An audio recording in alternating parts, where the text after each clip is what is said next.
9 ذوالحجہ عرفہ کا دن ایک عظیم دن ہے اور بڑا مبارک دن ہے۔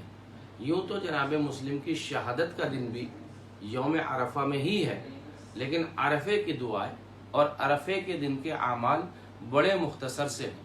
عرفے کے دن پہلا عمل روزہ رکھنا، اور روزہ رکھنا 60 سال کے روزوں کے برابر ثواب رکھتا۔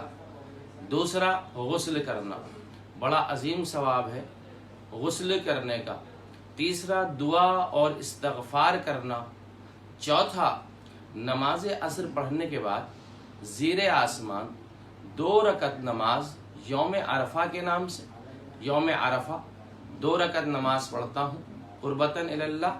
سورہ الحمد کے بعد سورہ توحید پہلی رکعت میں، اور دوسری رکعت میں سورہ الحمد کے بعد سورہ کافرون پڑھنا، اور اس کے بعد میں دعائے عرفہ پڑھنا۔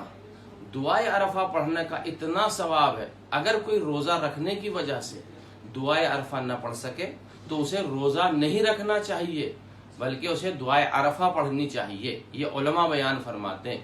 اور زیارت امام حسین علیہ السلام، زیارت امام حسین کا ثواب 1000 حج سے زیادہ، 1000 عمرے سے زیادہ، اور 1000 جہاد میں شرکت کرنے سے زیادہ زیارت امام حسین علیہ السلام کا ثواب ہے۔ اور آخر میں صدقہ دینا بھی بہت زیادہ ثواب ہے۔